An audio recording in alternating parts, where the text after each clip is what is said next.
especially arcane laws on availability. So let's wait and see what happens. Well, finally, maybe just a quick look at one more England player who's on the fringes and then sadly not. Ollie Robinson finished with 5 for 29 and 3 for 36 to dismiss Hampshire. Well, I think that's one of the advantages of the live streaming situation, because when Ollie Robinson played in that England warm-up, it's the first time I've seen him bowl, and I thought within 2 overs of seeing him bowl, I thought he's made of the right stuff for England as a future international bowler. He will. His time will come. Yeah, and so I'm absolutely delighted to see that. Talking about other people on the fringes of the England side, anyone know what happened to Ollie Stone? Because he only bowled 3 overs in that massive second innings, I think it was, from was it Derbyshire that Warwickshire were playing, and I'm wondering, sorry, Northants, I keep thinking Derbyshire, it was Northants, but he only bowled 3 overs I think in the second innings, and there it was a massive score. It was, I don't know how many overs they batted for in the end, but they saw out the game, and it seems odd to me that he would have only bowled 3 overs when there were so many overs going, but I haven't seen anything about him having an injury problem. I just wonder. Well, he's gone for a scan. He's gone for a scan, according to reports. He's another one who's been absolutely plagued by difficult injuries, and they've kept him out for a long time. There's so many of the England bowlers, and as I made the point yesterday, that so much of the England setup now is geared towards wrapping their bowlers in cotton wool. And we're still seeing the exactly same number of injuries for fast bowlers that we ever have done.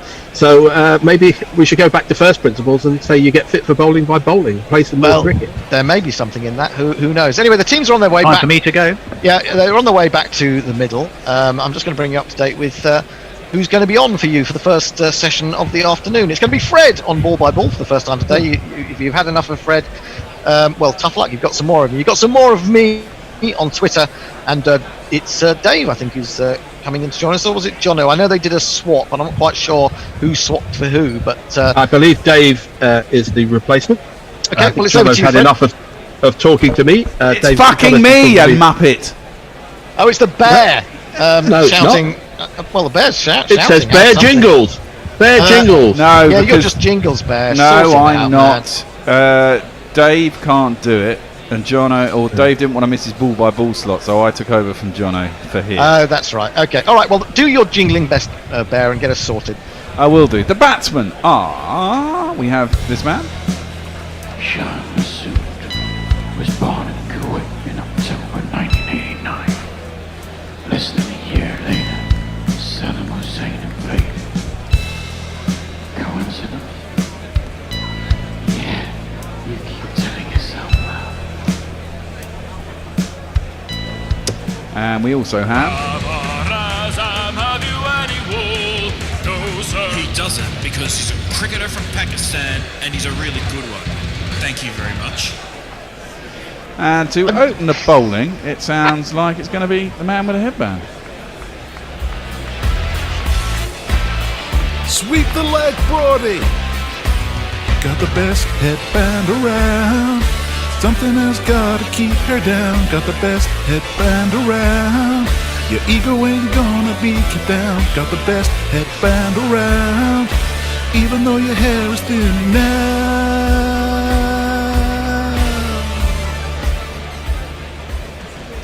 Yes, it's Stuart Broad. He's going to be bowling to Sean Masood, who batted through the opening session.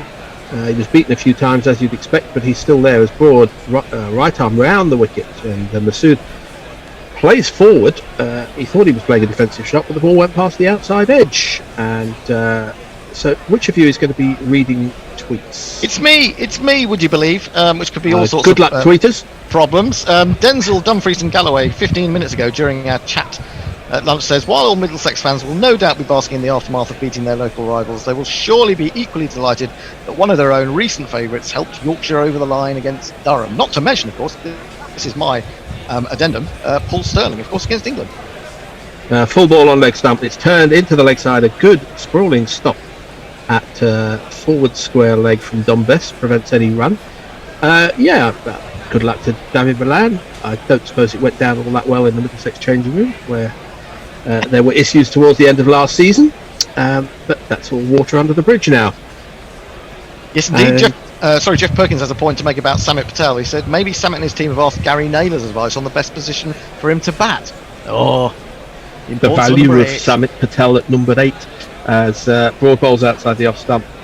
And Masood defends, or are we calling him Shan? Are we calling him Masood? What are we calling him? The TV calls him Shan. I call him different things depending on my mood.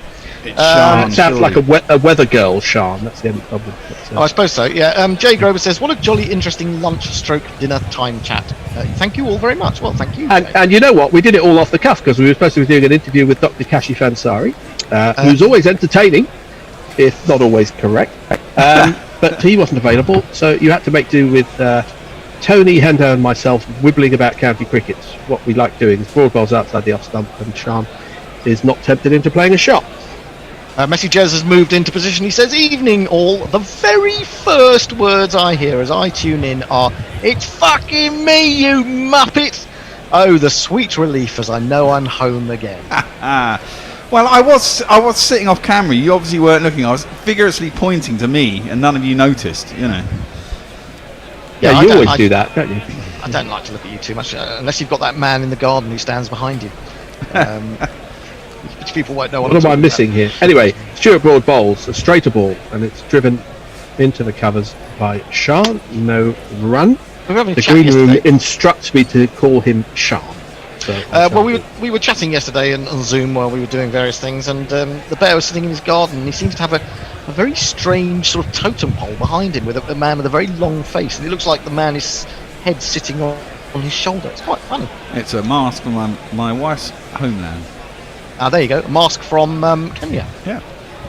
Okay. Did you ask it why the long face? Hey, that's a horse joke.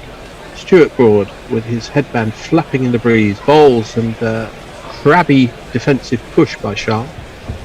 Works the ball to gully, no run. That's the end of the first over after lunch. Pakistan are 53 for 2.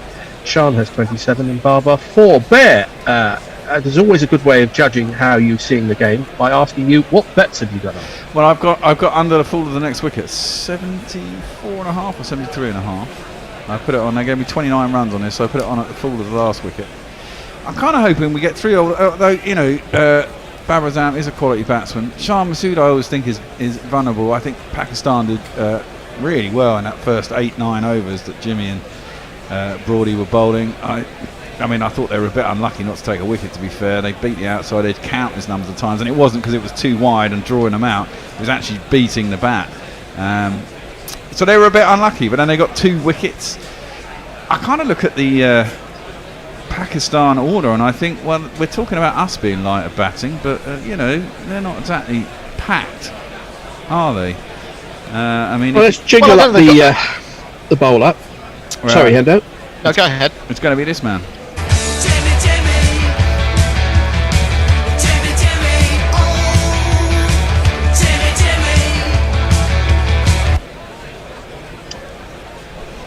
Well, that's the Undertones with their jingle for Jimmy from 1978.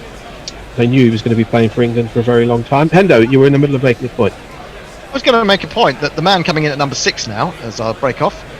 Anderson bowls on leg stump and turned down to a long leg for a single by Barber. No, it's or not. More than a single. No, it's gone all the way fine of the fielder for 4 runs. 1, 2, 3,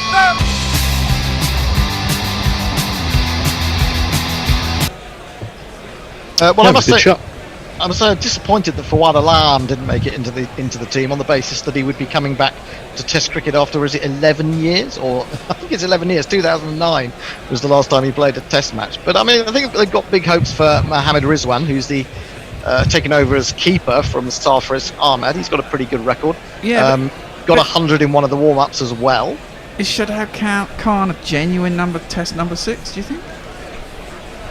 As Jimmy bowls outside the off stump and Barber bat not quite close to his pad, which is always a bit of a problem, but he gets the middle of it and defends it into the covers. No, I mean, Shadab Khan won't be batting at 6. Mohammad Rizwan will bat at 6. Okay. Well, they got Shadab Khan first in the sort of batting lineup on Cricket. Yeah, I think it'll be Mohammad Rizwan. I mean, he got 95 in Brisbane in an otherwise relatively unsuccessful tour or short tour of Australia at the end of last year, or towards the end of last year.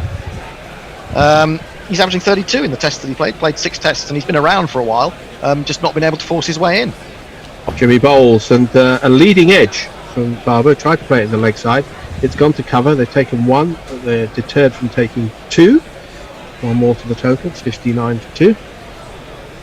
Also, I don't know if anyone noticed, but the Qaid-e-Azam Trophy in Pakistan, the first class tournament, which has gone through a number of changes over the years, went through another one for this particular winter.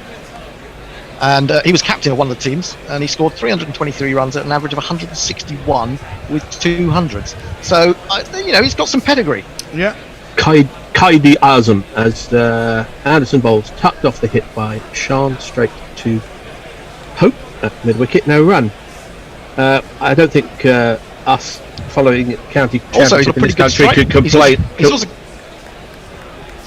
complain about other teams tinkering with their first class trophy. Nobody does it more than England.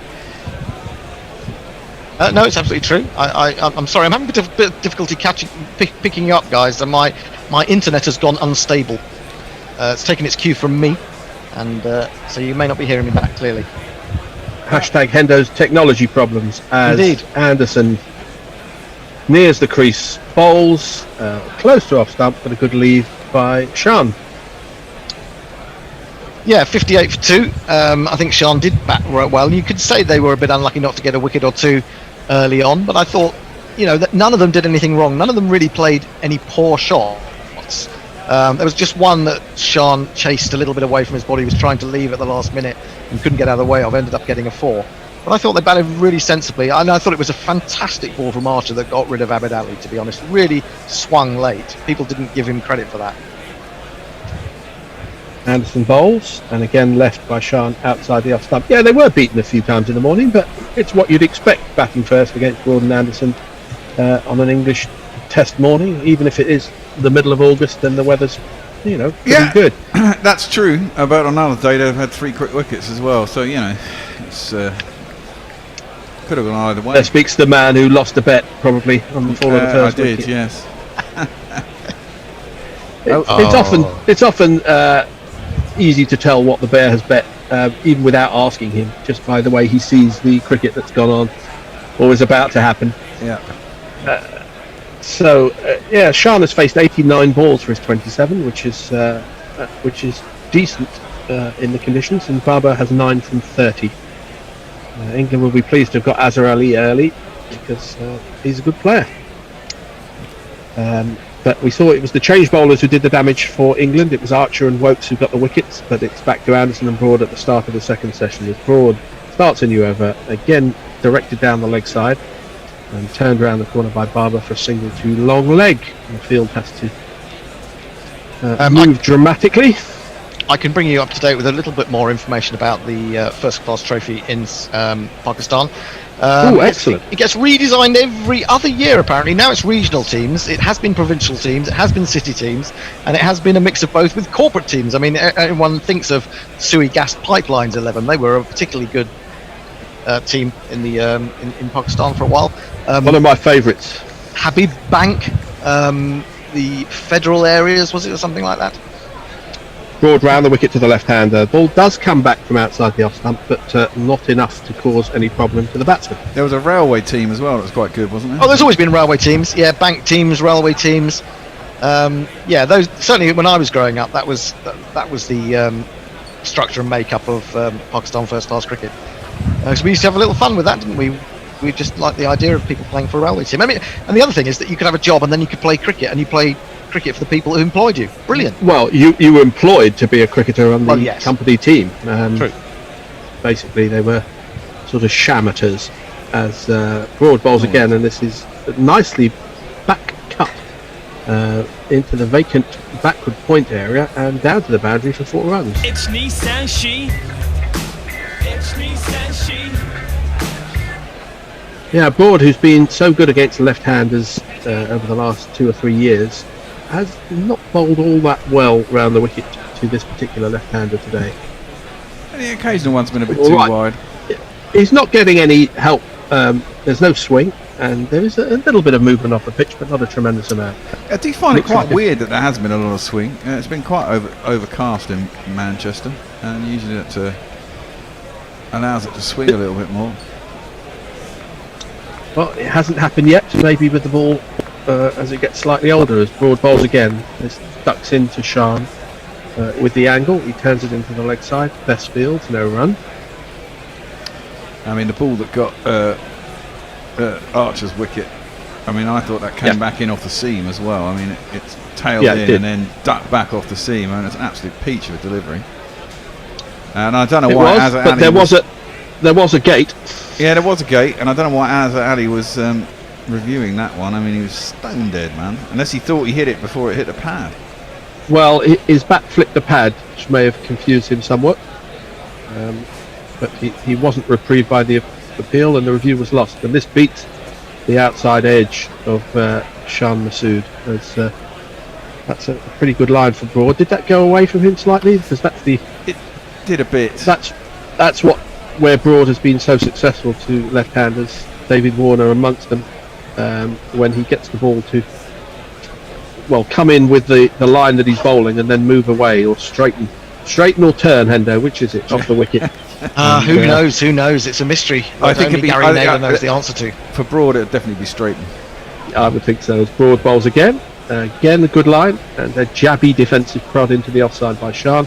The end of the over, 28 have gone, it's 63 for 2. Let's have some social media messages. Absolutely. Dave Wood, mate, and Dave Emrys makes a really interesting point, I think. He says, is the return to form of Hamid and the like possibly due to not having to start in bowler-friendly April and thus scratching for form within the first month of the season?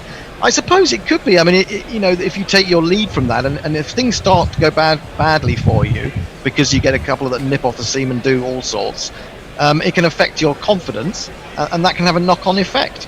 Armchair Cricket Podcast says England will be happy they got both the Alis before lunch. Pakistan will look to Masood along with Azam to take them to relative safety before the middle order is called upon. They are theoretically one batter short.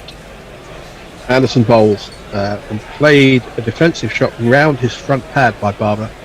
Historically, that's not been a great method of playing Jimmy Anderson, but he plays that one all right from mid-wicket, but there isn't a run. And some people would say England are a batter short as well, though, wouldn't they? Yep. There's this whole thing about Stokes adding balance and being able to bowl. He's not able to bowl, so Crawley's out of the side. But I'd say our batting depth is still pretty strong. As Anderson bowls on the leg stump and nicely timed through the leg side. There's nobody out at deep square leg. 4 more runs. 1, 2, 3, 4. Jimmy's bowling a line where it seems like he's expecting it to swing, but it's not.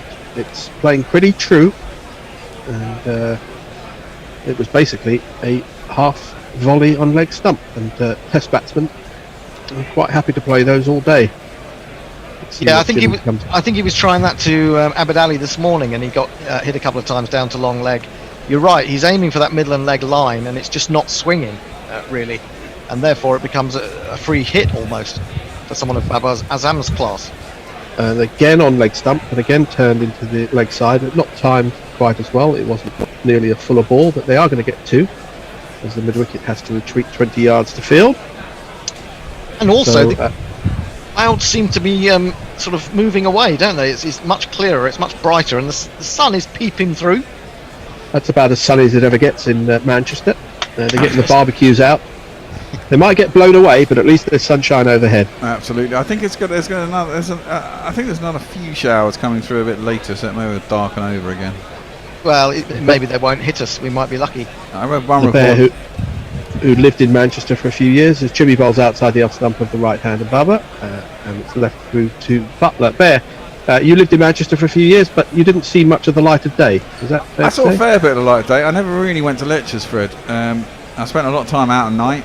I thought you slept all day and you were in nightclubs all night. Well, I was in nightclubs all night most of the week. But you get up in the summer, you still get daylight, you see. You get up at 2 in the afternoon and you still get a full day's worth of daylight.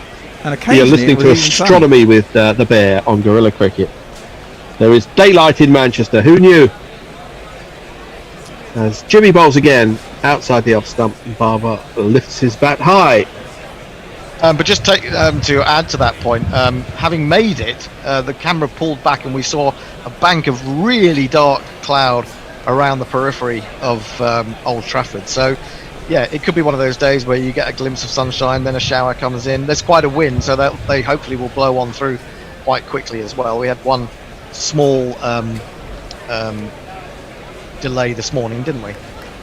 Well, David Lloyd, the court jester of English cricket broadcasting, I'll tell you after this ball, was Anderson Bowles and defended by Barber. He always used to say at Old Trafford, you look where the weather came from Bill's mother's. No one knew who Bill... nobody knew who Bill was. We didn't know who his mother was, but it was folklore going back many decades in the Lancashire dressing room that the weather came from Bill's mother's. I asked Clive Lloyd about it, and he was very well aware of Bill's mother's, as everybody who's played for Lancashire is. Okay. Mog says, is that Jimmy jingle not been scooped yet by some overzealous copyright bot? Don't think so. Neymar Button says, got up at 3:45 this morning, couldn't get back to sleep, had a test match on, started working on some stuff. You guys are the best.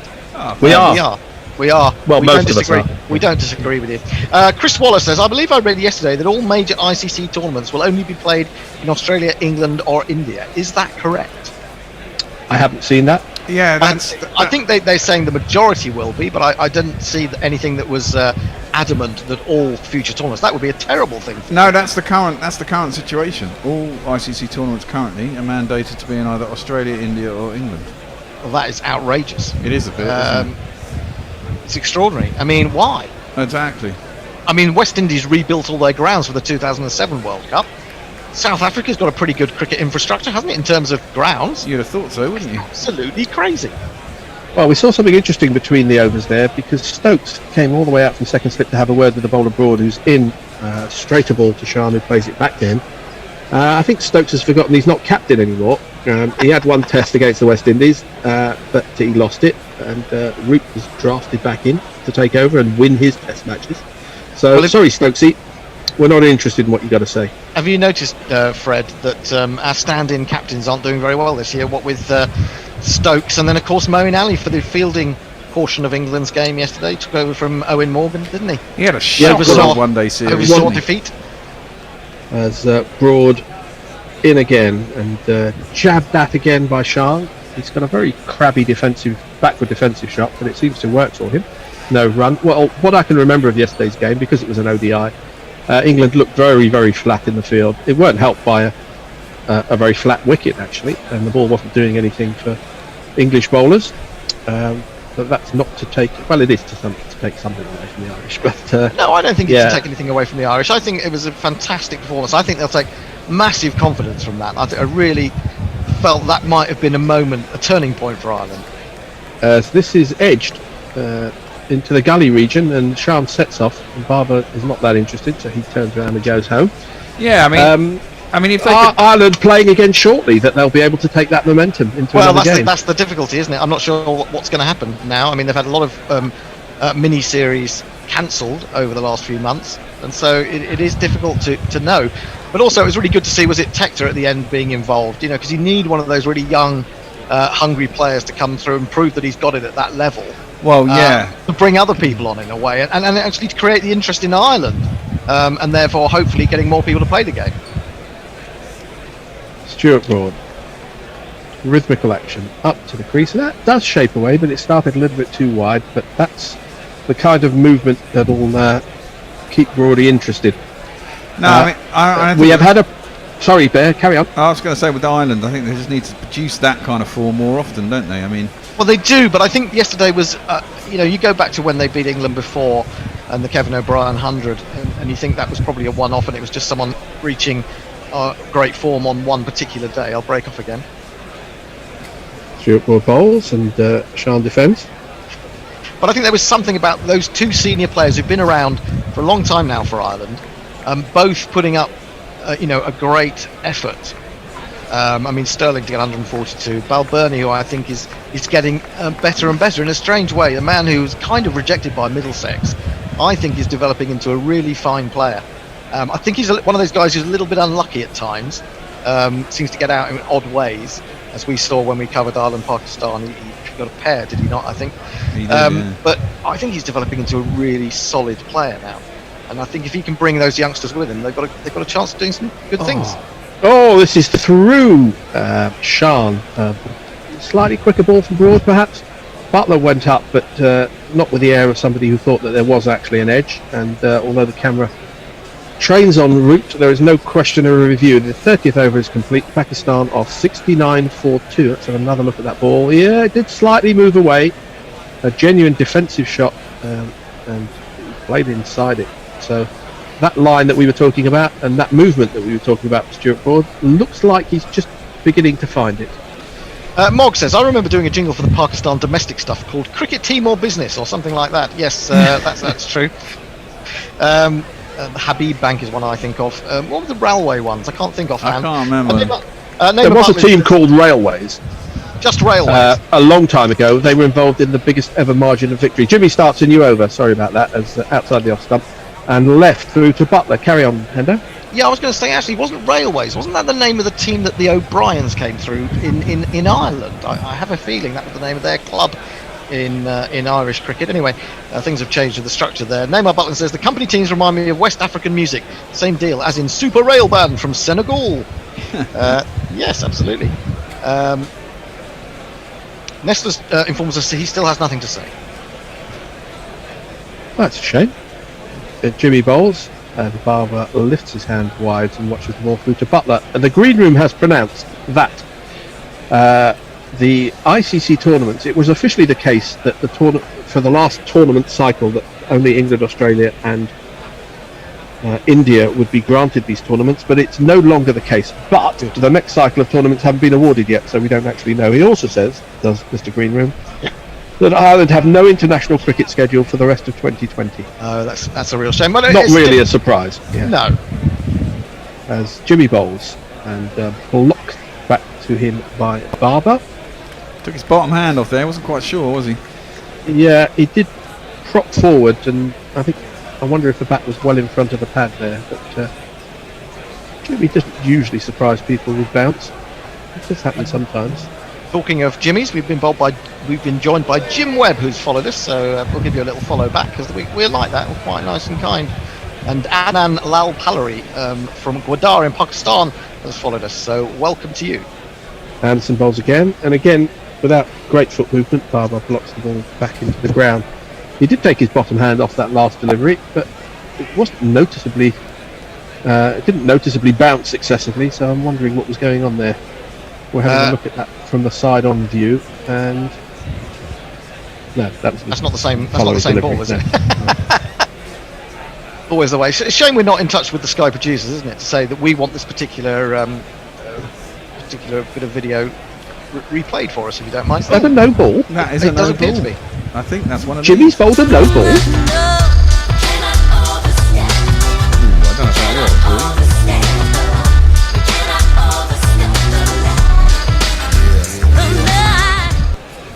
Anderson in again and played through the offside, square of the wicket by Barber. There's nobody out there, no sweepers, 4 runs. 2 + 2 is our man. 2 + 2 is our man. Oh, that's another bet down the pan, boys. Yeah, but that's an absolute trademark shot from Babar Azam. Very good off the back foot, lovely control. As we do see that one, thanks to the Sky producers from the side on. Really lovely shot. The reason we were slightly late on that no ball is not because of our deficiencies, even though they are many and varied, but because no balls are being called now by the third umpire, so there's often a delay whilst that information is relayed to the on-field umpire, who then sticks his arm out. So it's it's an innovation for this test series. I do think if they're going to do this, though, after this ball, Jimmy bowls and backward defensive shot by Barber, no run. I mean, if you're going to innovate in this way, maybe you should have the free hit in a test cricket, you know. I know it's not very test crickety, but no. Well, the thing is, you know. But why do you need free hit? Why on that? Because if the umpire on the field is calling and actually call it correctly, a decent batsman gets the opportunity to have a swing and knows he's got a free hit essentially. But if it's being called bowler, well, you know, it used to be true with the back foot law, but now it's the front foot. It's less and less true. Has been less and less true. The last ball of the over, and Jimmy, well directed on off stump and well defended. The trouble with that bear is that it's absolutely no use to have a free hit in test matches, because if you're batting to save a game or you're batting before lunch on the first day and somebody oversteps, are you going to then change your complete mentality for the next ball and go dancing down the wicket and trying to hit a 6 knowing that you can't be out? And well, then no, but I mean, if you're blocking the ball, well, I mean, exactly. But I mean, if you're trying to save the game, you just block it anyway. You can't be out anyway. You just make sure you don't leave the crease. You can't be out. Can you don't. You lift your bat up and you let it hit your stump. Well, whatever. You might do that for a bit of fun. But I mean, you know, the point being, if you don't get the opportunity to get the free hit, essentially, because it's a no ball, because it's been. I tell you what, I think Shannon Gabriel would love a free hit in the middle of a period when he's trying to save the game. That'd be quite funny. For one. He tends to play every ball like it's a free hit. Yeah, true. Broad to start a new over, and to the left-hander Barber, who he bowled some good deliveries at the last over. He defends this one to cover, where little Ali Pope fields. Pope Ollie the first. Jay Grove says, whenever Moeen does shit, a part of me dies and possibly an angel loses its wings. I think you're right, that does happen. There's a rather gratuitous picture of Jimmy Anderson naked from Jane Francis, which says James Anderson end. We get it. Last time I saw that picture, you put my someone had put my head on that body, which I quite like that idea. Was it obvious? As a fuller ball from Broad. And Sean, again, no great forward movement. He just tends to play his defensive shots without any foot movement at all, but as long as they hit the middle of the bat, he's not going to mind. Well, I have some news on railways. Go ahead. Well, Hendo's right. The O'Brien brothers played, and their father, Ginger, his father was really called Ginger, played for the Railway Union CC in Dublin. There's an active Ranji Trophy team in India called Railways, and there was a team 40 odd years in the Qaeda Azam Trophy in Pakistan called Railways. At one point they were so good they had to split into 2 teams. Outside the off stump from Broad and Sean leaves. Bear, you obviously weren't listening yesterday when we talked about Ginger playing for Ireland against Middlesex in 1980 in the Gillette Cup. No. So you get a demerit point for not listening to your fellow commentators. Oh. How could anyone turn off when Gary and I are talking about games from the 1980s? Well, I was looking after children, Fred. Always an excuse. Like you do at Gorilla Cricket, Bear, to be honest. Well, yes. Very true. At the end of this over, I'm gonna tell you about a few things how you can help us out. You've given space, fellows.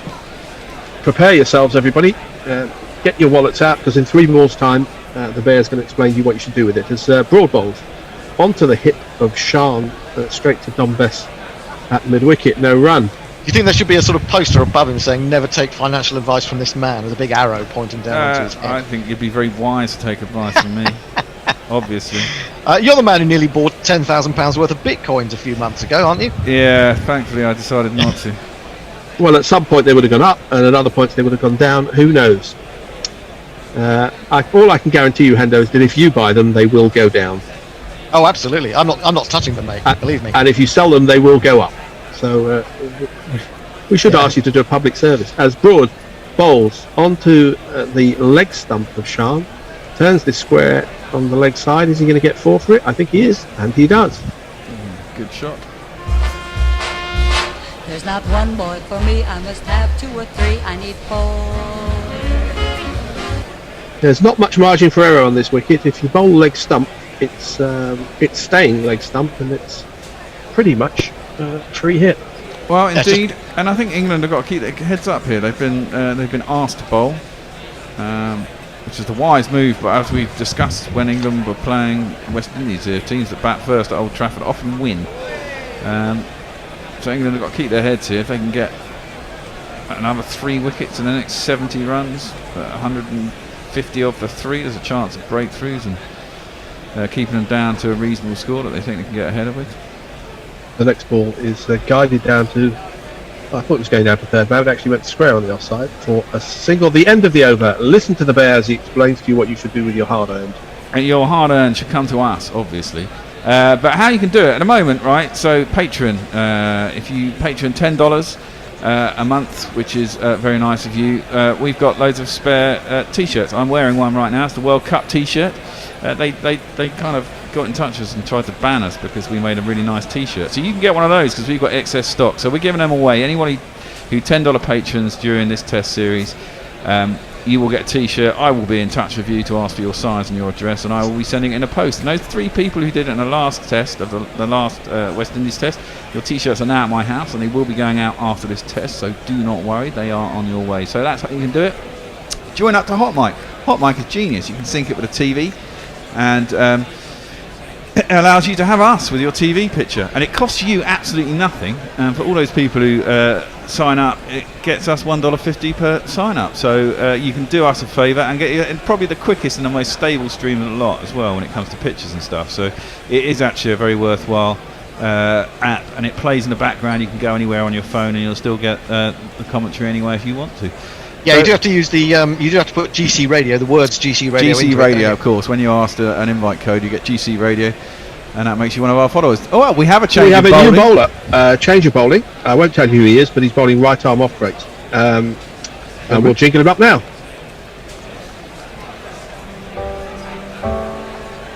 If the pitch isn't good for pace, get this lad on his bowling. Defended by Shah. But if you need someone who backs, you should just save Dumb Best for last. What's that from? Save the best till last. Who's that by?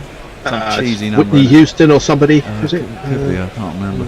Mariah Carey, I don't know. Dumb Best bowls, a little bit shorter, short and wide, a bit like Paul Sterling. And it's cut out to deep cover, and they do come through for a single. Sibley, the newly svelte Sibley, fields 80 for 2 now, halfway through the 33rd over. Sean has 37 and Barber 20. I know you want to give him a game, but surely this is the second session of the first day of a test match. You've got Archer and Wokes as backup, who've both taken wickets, and you're putting on Don Best. That doesn't seem... You might well, let's have a look if it's spinning. Yeah, well... That's fair enough. He may bowl 2 or 3 overs, and that'll be that. Best bowls, and Barber goes back and defends. There is a short leg, there is a slip. The ball did turn on the first day of the last Old Trafford test match. Yeah, it did. Only a few days ago. He didn't actually get a bowl in that match, did he? No. No. Well, he did get a chance. That's what I mean. This is on leg stump, and it's turned. Well, I don't think it was in the air to poke at short leg, but it was close to him. I think he got a hand on it, or it hit him. There is no run. 80 for 2. Archer is warming up. Broad and Anderson look like to have bowled 35 minutes after lunch, and we're into the change bowlers now as Best bowls, and this is turned off his legs out to deep mid wicket by Barber for a single. The man is 3/4 of the way back to the fence. 81 for 2. More tweets. The picture of a naked Jimmy Anderson has got Bridie Jenner excited, and she sent us a meme of Phoebe and friends going, "Oh, my eyes, my eyes." Been worse if it had been my body on his head. Farong says, third umpire no balls call is a decision that doesn't sit well in my books. Just not cricket, test cricket anyway. Thanks for that, Farong. And Jane Francis says, I've got 3 more photos from the same photo shoot saved to my SD card. Dave Sarah says, Ginger still knocking around Railway Union in Dublin, watching games and coaching. And Ray Blundell says, I say, Dashador, I thought I was back in the dorm. I'm not sure what that's to do with. Anyway, that's the tweet. Well, I have news. Is it Ginger Biggles, Algae? Is that the reference? My call for money has already worked, guys. There you go. Hey! Oh, excellent. Well, do it more Martin often. Holmes, hello to you. He's a new $10 patron. I will be in touch with you in the next day or so about your t-shirt size. There's broad bowls, full ball. It's actually a full toss, and it's driven very sweetly by Barber between the umpire and the mid-on fielder down to the boundary for 4 runs.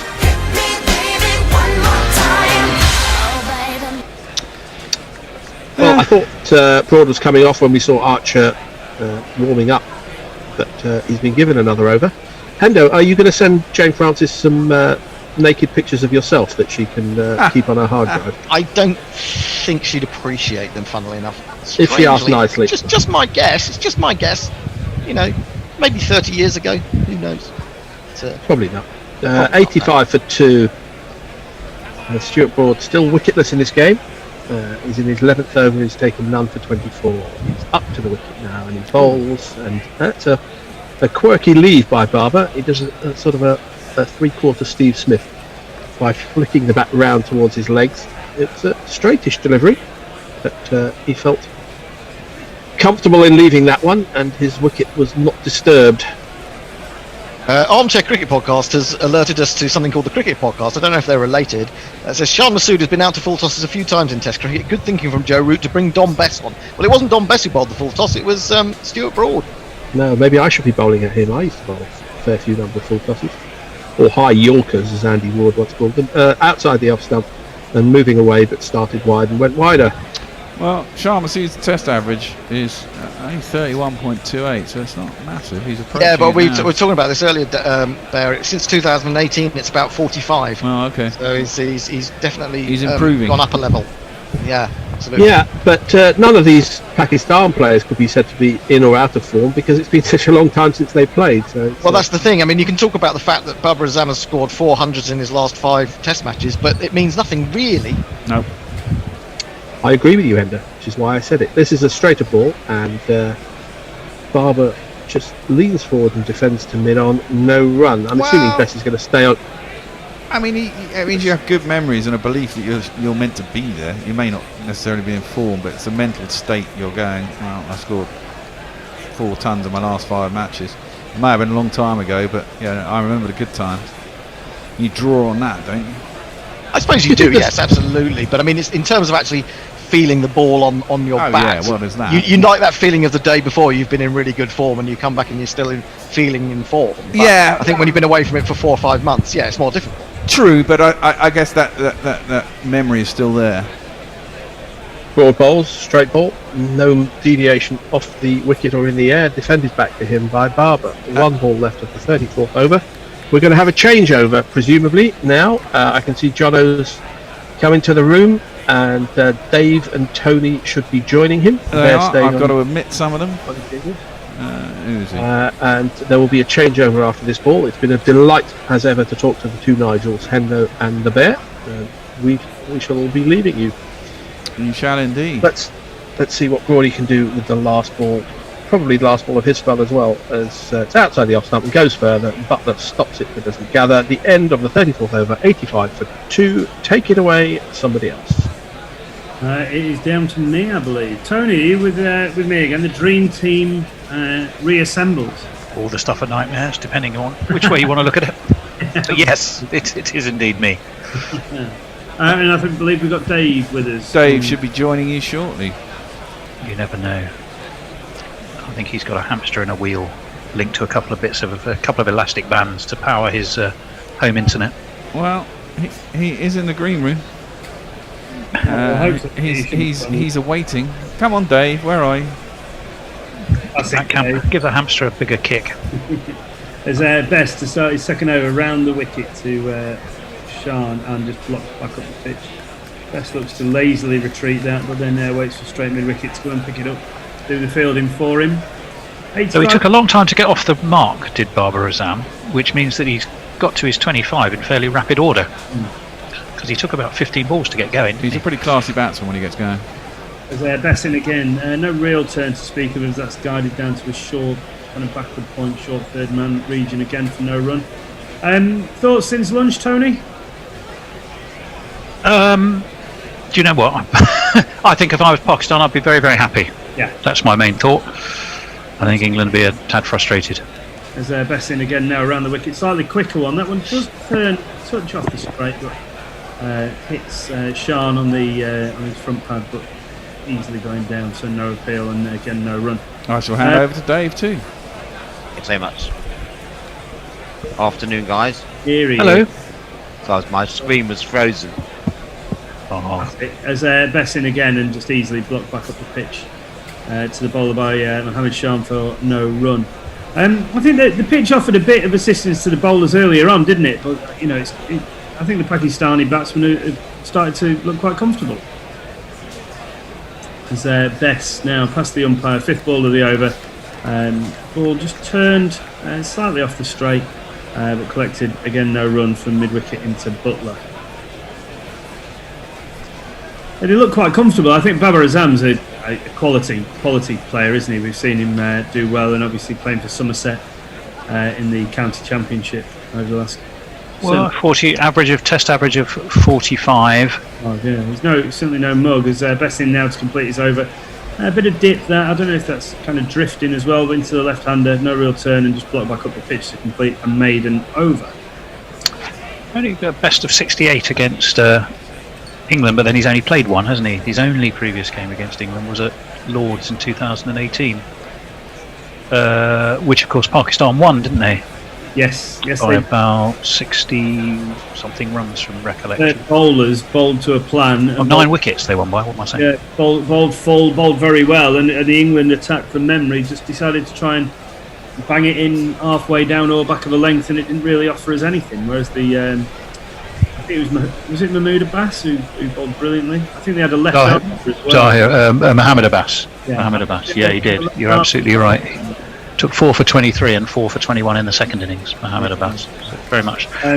This man now returns to start a new spell post-lunch. He will break it up, hotter than lava, cooler than bogart, in your face, at your stumps, on your toes, on your mum. The Archer's in, and it's not very well controlled from Babar Azam, but he gets away with it. Straight drive through, straight mid on, and that goes for one of these.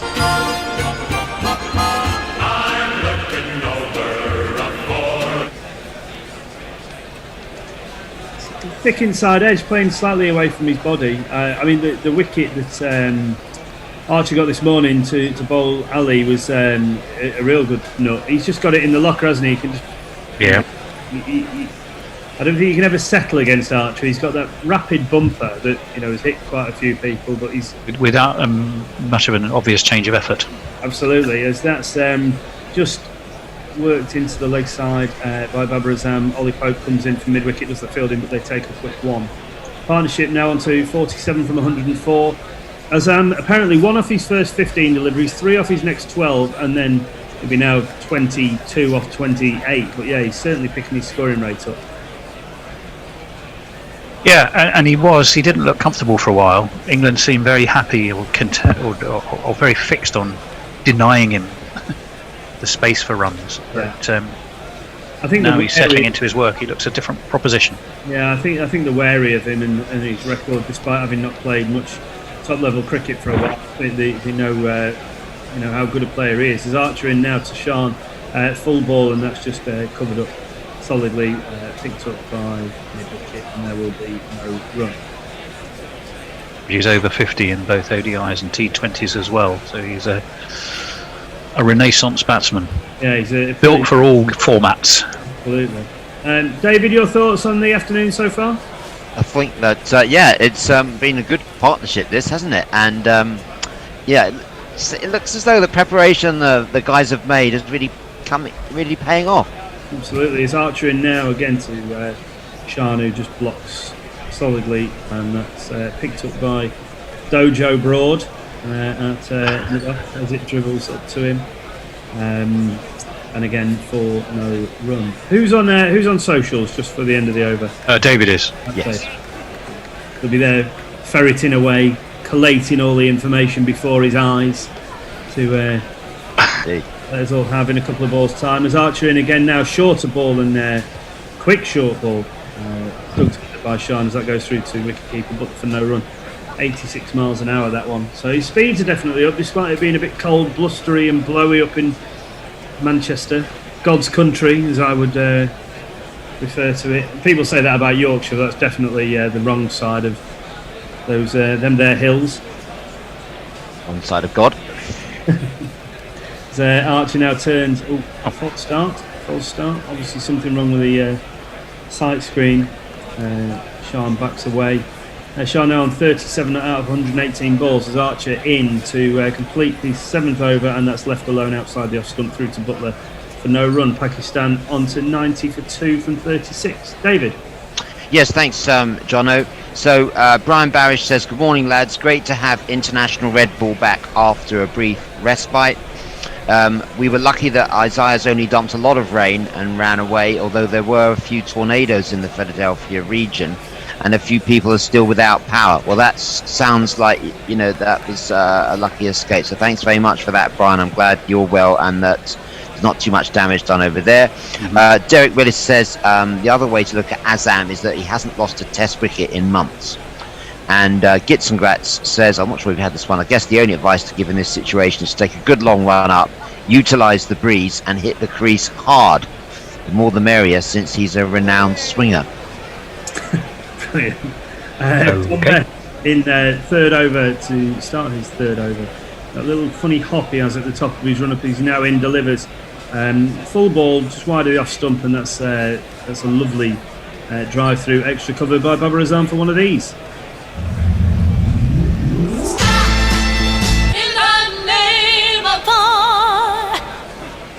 Gorgeous shot. What a gorgeous shot. Foot to the pitch, through the ball, head still as anything. Still thing. Magnificent. Magnificent.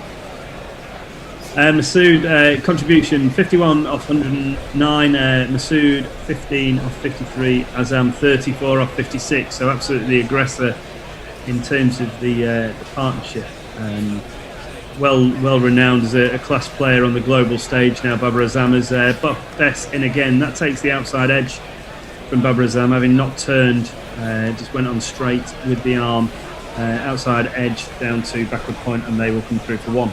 Jan Masood says his role model is Alistair Cook, and you can see elements of Alistair Cook, obviously a left-handed opener. Yeah, watches the ball well, left well early doors, and that's pitched outside leg. That's well done by Ollie Pope, diving at short leg. I think it may have deflected off Butler's gloves, but again there will be no run. Yeah, he did leave well early. I mean, Jimmy bowled him a couple of absolute seeds, slightly swinging back and then nipping away across the face of his bat. So tight in defence as he now pushes that one up to Stuart Broad at mid-on. Probably sitting on his heels a little bit there, Stuart Broad, as they take one to him at mid-on. Just steadily rotating the strike. That takes 6 from 4 balls in Don Bess's third over. Score now on to 96 for 2. As Bess in again now to Babar Azam, who leaves outside the off stump, not worried about the amount of turn from a foot outside off stump, and harnessing through to Butler for no run.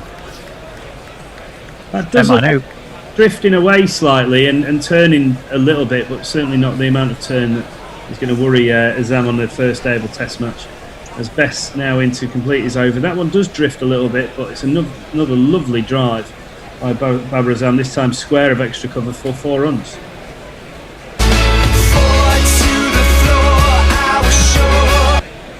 Sorry, Tony, you were going to say? I was just looking at various comments, which are because a couple of people on Cricket Tracker are sort of venturing what they think Pakistan will get on the board, and somebody said about 333. Have they? Did they enter the GPL though? Well, that's what I was thinking of it in that context. So I don't know. You can ask them, David. David, you can have a look at their names, or do you want me to tell you who? Please do, Tony. Yes, please do. I can make your life maybe a bit easier if I do that. Yeah.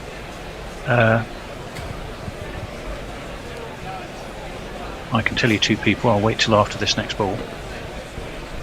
So Archer to start his 8th over. England. I mean, the game's kind of toed and froed a touch this morning. He just said Pakistan have been incredibly happy with the start. Then England pick up 2 good wickets. Obviously, Azhar Ali going for a duck. But Pakistan looks settled again now as Yorker from almost just low full toss from Archer, and it's worked away by Shah Masood for one of these. There's not one boy for me, I must have 2 or 3, I need 4. We see looking for the Yorker there, leg stump Yorker, but it was just a low full toss and well timed out through square leg there by Shah Masood. And obviously no fielder out there at deep backward square, so going for a boundary. That's Shah Masood's highest test score in England. Start that emerged over lunch. First session alone today, left more balls outside off than he did in 2 whole tests on the 2016 tour. As Archer in again now, and that's a fuller ball and just covered up well, brought back up the pitch by Shah Masood. Ajax scores just 54 against England. So obviously, you know, with Cook as his idol, let's say, he's obviously, you know, really worked on leaving the ball, you know, and looking to leave as much as possible in English conditions. He did well to get through that first hour, and should be looking to take advantage now as Archer's in. That's a length ball, almost crab-like, almost a bit close to cut. You can get yourself in a bit of trouble playing it like that sometimes, but that's played pretty solidly, I guess, in the end, down to Rory Burns at kind of second gully, who fields, and that will end in no run. On Crick Tracker, it was Farid Malik who said 333 runs. Prabhakar Ambust said 230, and we're getting some very nice comments from Vishal Singh, who said, what a great pleasure it is to have live commentary. Thank you for doing it. We're delighted to bring it to you. And that doesn't take a glove, but kind of back of length ball down the leg side as Masood looks to work that down towards the long leg, but misses out this time, and through to Butler for no run. Not been a great deal of swing today, gents, on offer for the England bowlers. Did a bit early, but probably has done more off the pitch than through the air. Yes, no, I think you're right. I think it was a good toss to win, and it was the right decision to bat. As Archer again back of that heavy length that the pros call it, but easily negotiated by Masood as he just blocks that into short extra cover again for no run.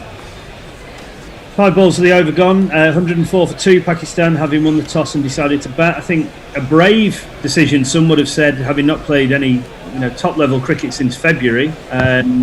But I think, having said that, they'd be incredibly happy with the position that they're in at 104 for 2 from 38, just 1 ball short of 38. Undoubtedly. David's whispering in the background, like a stage whisper. Cover tea being delivered by the wife as Archer in now to complete his over, rep from round the wicket. Again, back of length, but Masood comfortably in behind that on the back foot and just blocked back up the pitch to the bowler forward, no run. Any more socials, David? Yes, indeed, Jono. Jay Grover. Jay wants to know, when did crab-like first become a cliche? Question. Crab-like defence. And he also says, Jono, message for you. It's easy to be a proud Mancunian when you own an island. I reckon you were the inspiration for Jurassic Park. We stay true to our roots in Sheffield. None of your fancy smancy helipads and death rays. A bit of Yorkshire, Lancashire rivalry there. We like that. Derek Willis says, God's country, yes, but which God? This is true. This is true. And I'm not sure whether we read this one from Armchair Cricket Podcast before, but he says, classic opener's innings from Masood. Has done all the hard work. Now we hope he can keep going and make this a big one. Certainly has. He's looked very good today. So he's learnt a lot since the last tour. Absolutely, yeah. I think he'll be, having gotten himself in and negotiated that first hour or hour and a half, then he'll be 42 off 127. He's certainly not rocketing along, but he's done the job that he's asked of an opener, and now he'll be looking to convert this into a 50 and from there into 3 figures, you'd think. As Don Bess in to start his 4th over, he's currently going at 4s, and England will be expecting him to hold an end up. That's worked out to Jofra Archer on the cover point boundary by Babar Azam, who will come through for 1. Yeah, they've. I think Masood's played nicely. As I say, he got through that. It's never going to be easy to start against Anderson and Broad in English conditions, so he's done incredibly well there to begin with. But as Bess now.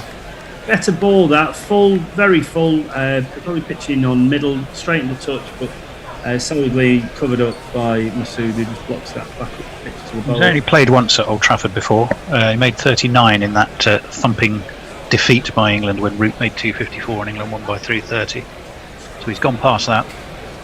There's Bess in again now. Again, I don't know if he's hit that. He's almost not really decided whether to go forward or back. I don't know if he's blocked that into the ground behind him, but it's beaten Butler, and they come through for a 1 as I think Stokes probably. Yeah, he's inside edge in between his legs, and he's just beaten the off stump off the back of his front boot, and I presume it would have been Stokes who ran to do the tidying up. But yeah, there is a 1, but there's a bit in this for Bess. It's starting to turn a little bit as the ball gets slightly older. As he's in now to Babar Azam, who takes a quick single up to mid-on. That mid-on fielder, it's almost like they've set him on the edge of what would be a 30-yard boundary when you think of things in one-day international terms. You'd say that's almost too deep, and they're almost giving them a one there in Test cricket. But they're obviously maybe wary that they might try and hit Bess over the top with the ball not turning too much. As Bess in again now, and that's a full toss on leg stump. Archer running round. Oh, that's great one-handed pick up low to his left-hand side, and that's returned just over Butler, but no harm done as they will come through for 2. Are you across hot mic as well there, David? Yes. Perfect. So. There's one or two. Okay. Useful. Thank you. Contributors. He's gone Bess in now to complete his 4th over. Number 17 from 3.5. Oh, that's a great nut. That's pitched probably just outside off stump and straightened. Beats Butler, but no run taken as it has been fielded in the probably short backward point gully region. Pitched. Oh, and he's nicked it. Yeah, it's a drop, I'm afraid. Drop from Butler. It's quite a healthy edge, and standing up, it's never easy. But yeah, he's definitely nicked that. And he's just done. He's got too much of a piece of Butler's gloves to deflect it to Stokes. Obviously, Bess devastated not to pick up his first wicket of the Test match. Ben Folkes fans everywhere will be getting out the hammer nails and mini coffin that they carry around with JB written on it. Absolutely. Slamming them in. But to be honest, that is an example of where you want your international class wicketkeeper to be taking those, and I know they're not easy, but it's international class cricket and should be taken. As Archer in now to start a fresh over, left alone outside off stump by Babar Azam, who's raced now onto 41 from 62 deliveries, considering he was 1 off 15, 4 off 27. He's now on 41 from 62. Yeah. Dangerous when he gets going. He's just such a free-flowing batsman. All the shots. Played a lot of discussion as well around the professionalism, which is a little bit patronising to Pakistan, I think, to suggest that they haven't been professional in the past. I'll just hold the thought for a second. As Archer in again now, another full ball, and just played with the full face of the bat up to a kind of slightly wider mid-off for James Anderson there, but ends up being no run.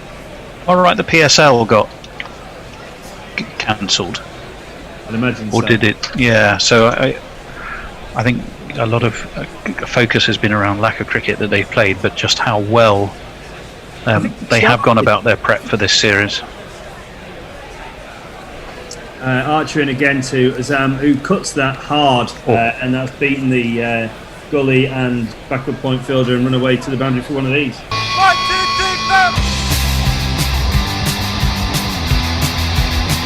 3, 4. Good Lord. I have a feeling, Tony, that they may have started the PSL, because I vaguely remember Jason Roy talking about being somewhere. I'm not sure if Knuckle can confirm or deny that. Just got a feeling that a few of the England boys may have gone away, but then had to come home early due to the coronavirus pandemic. As Archer short ball obviously doesn't like being cut away as easily as that. Yeah, it got cut short. And so just leaves that as it goes through to Butler for no run. Archer 1 for 20 from 8.4. We're also told, interestingly, that this is the first time a visiting opener has batted for more than 100 balls in England since Chris Rogers in the first innings of the Oval Test 2015. Wow. Would you believe it? Yeah, another one known for being quite attritional. As Babar Azam leaves another short ball, probably going through at throat height. He swayed out of the way of that one. Another good lead to a quick 88 mile an hour short ball from Jofra Archer. I guess you've had 5 Ashes tests since then, so David Warner will have not faced that many balls during that entire series. So that's one opener accounted for. Yeah. And he averaged 9, I think it was, wasn't it? I think it was. He just couldn't play Jimmy, could he? Couldn't play. He couldn't play Broadley. Yeah. As Archer now to complete his 9th over approaches the crease again, another short one. That's gone slightly more leg side-ish and ducked this time by Babar Azam. Fumbled by Butler. What's that? Ben Folkes, did I just hear someone shout? As looks like gloves are now coming out for the Pakistani batsman. as they go to a commercial break. Get Joss a pair of bigger ones. Yeah, absolutely. Great big ones like they have at, the cardboard ones. Yeah. So literally like a bucket in each hand, just to see if he can, take those edges. Are we looking on socials, David? Yeah, Armchair Cricket Podcast reiterates what you were saying, Jono, about Babar Azam. He's just sort of crept up. How quietly Babar has crept up to the score of Masood. Quality test batting on display. Jeff Perkins, hello Jeff, says not sure Mike looks so hot compared to sizzling Dave. Get it, Jeff? You're talking about hot Mike. Hot Mike. Brian Cusack on hot Mike says hello from sunny Northampton. Tuned in during a break. I had a passenger this morning from Leicester who was quite pleased with the Ireland win. So you had a passenger, Brian. So are you a helipad, a taxi driver? It wasn't an escapee of the Leicester lockdown, was it? Well, yeah. Trying to get through. Yeah, Hot Mic, of course, is the app which you can download, and you can then sync the Guerrilla Cricket commentary with your TV pictures if you're watching on TV. And even if you're not, it's really good because you can keep it on behind all your other apps. You don't have to keep on going in and out. So Hot Mic, download HOTMIC, download it and click on to Guerrilla Cricket coverage. Remember GC Radio, Radio to code. Thank you. That way. Yes, give the code GC Radio. Yeah, give the code GC Radio, and I think there's a small dispensation to Guerrilla Cricket in the process. And we've heard from the good doctor, Dr. Ansari, who was due to be our lunchtime guest. I did explain, Jono, that he's also a practicing surgeon, and he operates in Houston, and unfortunately they're full of the pandemic and COVID and all that, and so he's been sort of up all night attending to those patients. So it's been a frantic night, but hopefully the doctor's going to join us just before close of play. He'll be joining us for his view from inside the Pakistan camp, as it were. He's very close to the Pakistan team. I think he'd be pretty pleased with the way things are going, particularly the way that Masood has played today. 100%. Funny, just talking about Butler and shelling a couple there. What is it with what's going on for keepers at Old Trafford? Obviously, Shane Darrich famously struggled, ended up wearing one in the teeth of Shannon Gabriel, didn't he, in the last test? I'd say there's only been one keeper who's looked worth his salt in tests in England so far. Well, the fumbling from Dowrich was explained by late swing, but you couldn't say that was the problem with Joss putting down that one off Dominic Best. That was wasn't straightforward, but as Tony says, should be taken at international level. So, let's hear the Twitterati. What have you got to say about the England wicketkeeper position? We'd like to know. Other than that slip and mis-stumping, as Best in now to start another over. A bit of drifting. I don't know if that's... Can't tell which way the wind's blowing based on the comms, but I don't know if he's getting some assistance from wind blowing across the ground as that Masood covers up and just blocks that out into short mid-wicket for no run. Got a slip in and Best now mid-off. On the back foot. I feel that may have hit Ollie Pope at short point as Masood just kind of gives him a bit of a nod to ask him if he's alright, tidied up by Rolly Burns coming around from extra cover. And again there is no run. Best none for 17 from 4.2 as he's in again now, and that's slightly straighter. I think it turned a touch. Stokes is interested in LBW. I think it's probably sliding. Umpire gives a leg by, but no need for a review here. Keep seeing close-ups of Joss Butler. The implication being there's a lot going through his mind. Yeah, absolutely. Probably foremost of which was, why did I let that one through? Best now in over the wicket to Babar Azam, who comes comfortably outside his off stump and just comes up blocking that one. Things were going through his mind and going through his fingers simultaneously. Yeah, it's a healthy edge as we're seeing a slow-mo replay. Chris Silverwood mopping his brow, disappointment. Why didn't I pick Ben Folkes? Is there? Babar Azam has had enough of covering up to Don Best as he takes a step and a half down the wicket and larrups him over kind of a square mid-wicket, kind of almost cow position as the England captain runs out to retrieve the ball. I think it may have been a one-bounce one of these. Bears lined up a 6 jingles. Heading towards the points as we're looking at the replay. And yeah, I think that was a 4. Would you say there was a little bit of disdain about that shot? He just seemed to just sort of treat Dom Bess as though he were, a county player almost struggling to get into the Somerset team.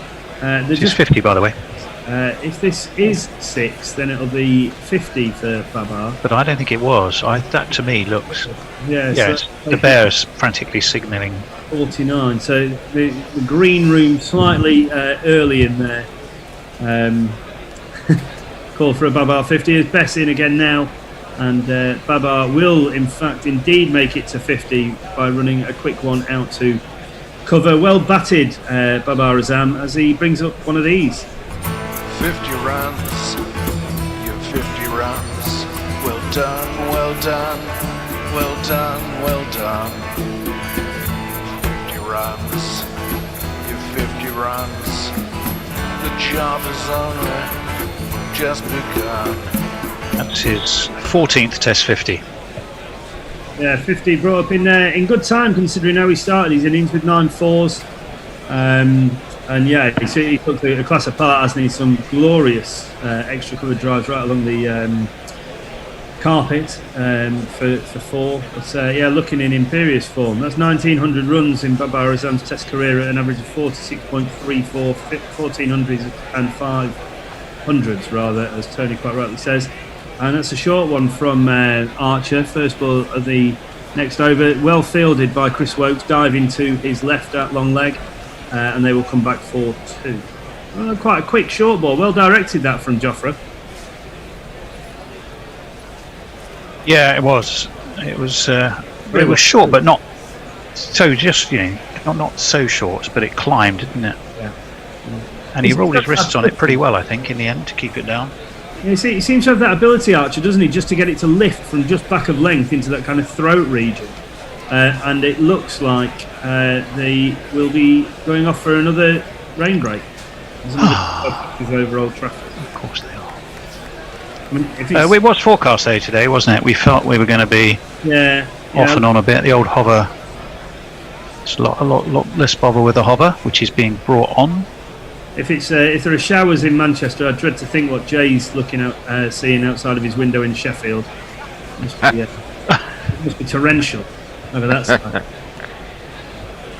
Very nice on my island today, my private island that Jay obviously thinks I've got. Why I missed this conversation. Why does he feel that you have a private island? I've missed this conversation as well, Tony. But yesterday he was accusing Nestlers and I of being black market turtle traders. Right. And I think based on our perceived proceeds from said illegal activity, I now live somewhere on my own private island with helipads, dinosaurs, and whatnot. But yeah, if that's the perception, I'll take it. If only it was the truth. as I sit in my 2-bed flat in Surbiton. Yeah, I was just looking to see the first time, the first test ever at Old Trafford suffered massively for rain. 1884, England and Australia. It lost at least a day, a full day to rain. 1884, England and Australia. That was the first test at Old Trafford, but setting a well-worn tradition. Yes. Back then, it still rained in Manchester, and it's carried on pretty much ever since, with the occasional sunny day for cricket. Yeah, there is a follow-up, Jono, from Jay Grover, who says, Eckers, there's a duck going mental outside my flat. I live in the city centre, what gives? Also, Butler is shite. It's a good filth right view. Neymar Butlins says, what is Ben's family called? Ben Folks? I see where you're coming from. Oh, I get it, as in that. Well, we have a jingle, don't we? That's all, folks. Yeah, that's all, folks. Ray Blundell says, pick your best keeper, runs are a bonus. Old-fashioned, but true, in my honest opinion. Should I have said that in a Yorkshire accent? Would it have been more powerful? Martin Wright, hello Martin, says, I'm sure Annie would agree that Butler is just like Jesus. He had fucking great holes in each palm as well. And Nicky says, I'm not sure I have enough hand sanitizer for this. And what's the other one here from Muttley? Who he sent a lovely picture. I may have got that one. May have been from earlier, but that's the food that is prepared from Muttley's kitchen. Muttley, if we had the opportunity to bring you in as a caterer, I would certainly be voting for that. Beautiful duck cassoulet. I think that was earlier today. Wonderful. I'd love to write the job ad for that. Gorilla cricket resident chef for the green room. Yeah. Individual dietary requirements catered for. Just think, you'd have to bring so many different types of food there. It wouldn't be like one set meal a day. Pastries for Hendo. Pastries, yeah. I reckon when we're all in Sydenham, I reckon we'd be happy with a load of cheese toasties, to be quite honest. Well, you got Nestle in charge of toast, Hendo in charge of pastries. We had Genro, didn't she, with us for a while, and she was the closest we came to a sort of a gourmet chef. I think Josh. In fact, I think many of the meals she cooked are still in the fridge. Yeah. Well, they were the last time I was in Sydenham. Admittedly, it hasn't been for a while, but they were there for the best part of 6 months. There was one bit of ginger that used to be sat in the fridge long after she'd left, and it had changed colour multiple times. I do believe there's still some frozen rolls in the freezer. The Genro rolls. Yeah, the cheese rolls that she made, the sort of cheese flavoured bread. Yeah. One of my lasting memories from the South Africa series, when we were all back in Sydenham at the start of the year, what seems a lifetime ago, was Bear refusing to admit that the sell-by date on milk is actually the sell-by date. So I'm sure there was like milk that would, should have gone off a week ago, and Bear's going, no, it's all right. Don't worry. Jono, if it doesn't curdle in your hot water, it's fine. That's the thing. But there was some milk that was virtually cheese, even though it had been in the fridge when we came in to start this series. Sometimes I wonder whether it's the beer you drink or the milk that you drink that is taking the effect with you come the end of a second innings. Anyway, so there we are. This is why we need Muttley to volunteer, is it? I tell you, the photographs that Muttley sends us of the food that he prepares, it's just absolutely divine. I mean, the duck cassoulet. I mean, I didn't have lunch today. That might be affecting my judgment, but it looks... Does it not just all look like a dog's dinner? Woof. Sorry. Good. Jay's back. It's balmy, strangely enough. Something's wrong. I blame Jono controlling the weather to lull us innocent Yorkshiremen into false sense of security so he can advance his dastardly Lancastrian agenda. And we have a picture from Messi Jez, who says this is the only food needed in Sydenham. Yes, you guessed it, donuts. 3 types of donut: the iced ones, the ones with the sugar and the jam inside, and the kind of very strange, very rich chocolatey one by the looks of it. So they wouldn't figure in a Weight Watchers list of favoured recipes, but they are a lovely selection of donuts. While we have a short interlude, may I just hijack it for a moment to talk about Friday lunchtime slot or interview? Don't know if you can see. Can anyone see that? Probably not on my background. Doesn't come out very well. It's a book by Ashley Gray, who's an Australian journalist. It's called The Unforgiven, Mercenaries or Missionaries. It's the story of the West Indians who went on 2 rebel tours to South Africa, the apartheid South Africa in the early 80s.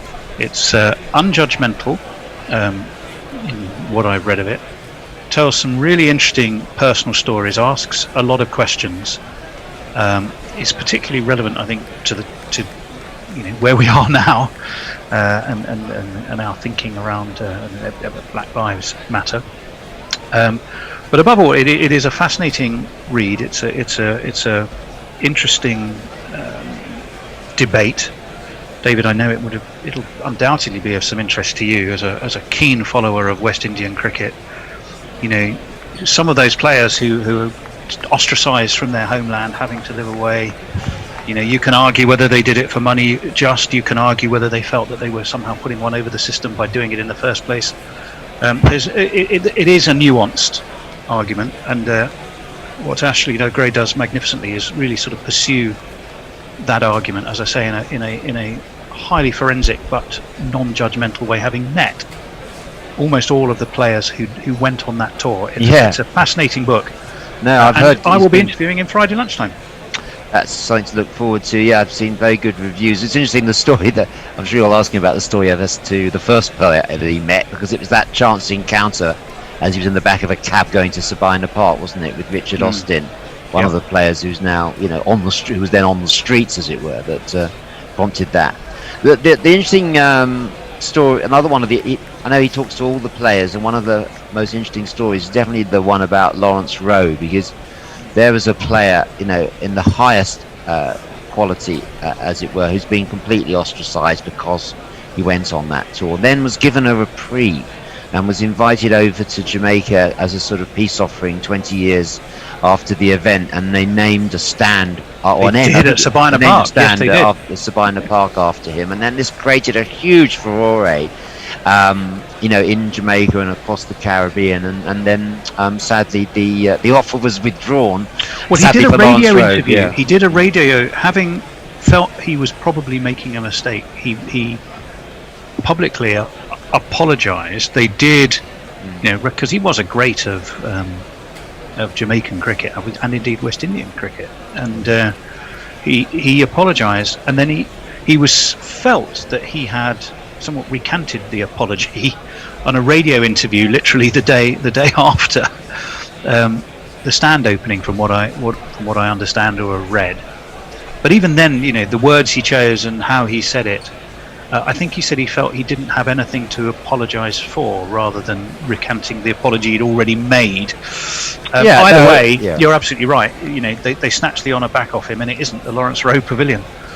No, and Lawrence Rowe's own story is, his eyesight, was giving him trouble, and that he could see that, one thing he could see was the end of his career in Test match cricket, and so it was very much a financial decision. But certainly, he's been completely ostracised, then came back to Jamaica to receive the honour, which was then retracted again. So I think that's one of the stories of the.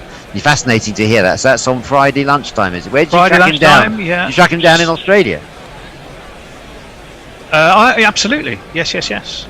He will be late his night, dialing in from Sydney. Ashley is based in. So very much looking forward to that. Apparently thoughts that this might be a longer break. Apparently there's some dark clouds amassing around Old Trafford, we are hearing. Although just in the background there on the coverage, it looks like one of the umpiring team is walking out with umbrella down. So maybe, hopefully, we can have some more live action back with you as quickly as possible. We'll keep chatting for a moment or two, whilst we wait for our production overlords to decide whether we're just going to keep, one of whom's just swung into life. In the top corner of my screen, so we decide whether we keep rabbiting away or whether we'll play you some highlights or a previous interview or what's happening. Tell us, guide us. Messi Jez has sent a photo of the radar in around Manchester to our Twitter feed, and it's not looking particularly great. If the wind's coming from the west, then we might be in for a sustained break. The last I can see here is full covers are out, floodlights in full glow. It's a bit gloomy for the foreseeable future. That does suggest we have at least a half-hour break. I mean, one question before, while Bear and the powers that be decide our fate. Just interested to speak to you guys about the fact this first time I can remember that there's been obviously 3 test matches in a row at the same ground, so you're able to make these comparisons between the opposition. And if you were comparing Tony, Jono, if you're comparing what you've seen from the Pakistan batsman today compared to what you saw from the West Indies bats, what you would say, because it's the same ground. They won the toss, made a different decision than West Indies, and seem to have acquitted themselves a great deal better. What would you say? That's a really interesting question. I feel they've looked a little bit more compact and a little bit more secure, and usually you have in Shah Masood, as we were discussing, a batsman who models himself as a left-hander on Alastair Cook. They've lost those 2 early wickets, but Babar Azam has come in to carry on that partnership with Shah Massoud, and they've really moved the score along to what, about 130 something? Where do we end up? 121 for 2. So I think, from what I'm seeing so far, even though there's been a bit of early help, they decided to back, whereas didn't West Indies have the option and decided to put England in? Both times. Because, and I think you said this a number of times, and I'm sure Mash did when he wasn't sort of telling us it was in his bag, was that, you know, West Indies had concerns about their top order, and inserting England was more of a defensive move almost than an attacking move. I don't think that ever for a second entered Pakistan's head collectively, or in the captain Azhar Ali's head, and they just did the logical thing and said, we've won the toss, we're going to bat, we're confident it's going to be good, and so far it's working fine for them. So a little bit more secure, a little bit more technically correct, and quite a lot possibly more confidence in their top order than I think perhaps West Indies had, David, would be my answer. From my point of view, I think when you look at if we take the opening partnerships from both sides, so you see Ali and Masood against Campbell and Brathwaite. For me, Brathwaite is a very one-dimensional's probably unfair, because obviously in 2017 he came over and did quite well in England, but for me it looked like he was almost scared to play shots. It was almost like he was there for survival, whereas I think both of the Pakistani openers today were very tight in defence, probably Masood much more so than Ali, but they were also willing to put away the bad ball, and I don't think that Brathwaite does that enough. I think he's almost easier to bowl to. You also know with Campbell that you're going to get opportunities, because at times he can be quite loose and likes to hit the ball. But then you've got Azam. You compare Azam and Shai Hope. Shai Hope's got all the talent in the world, but Azam's a class player. Obviously we got Azhar Ali out for a duck earlier, but you will say that, you know, over the period of time that he's been playing international cricket, that he would be better than who's the fella that I was rating from? What's the name of the fella that came back in, had a late start to his Test career for Jermaine Blackwood? No, not Blackwood. No, he batted 7. Who batted in the top order? Shamar Brooks. Oh yeah. You know, you compare the two top fours, and Pakistani top 4 is much more settled, and is probably a class apart. But I think Babar Azam. Yeah, I think that's a nail on the head. I think Babar Azam is clearly, you know, a class apart from what we saw in the West Indies top order, and he's just batted on a different level, hasn't he, this afternoon? But I think it was the openers that I was impressed with, in the sense that they may not have been technically any better than the West Indies openers, but they just had a game plan for batting on this pitch and for facing up to Broad and Anderson, and the idea of just getting through, you know, at a way of countering the threat that those bowlers pose. So I think it's quite interesting when you play on the same, you know, similar set of conditions. You know, let's go back for a second and look not so much at obviously not at Test cricket, but let's look at the 3 games against Ireland. The first 2 were on a slightly claggy wicket where the ball wasn't coming on quite so much, and the Irish players struggled more than the England players.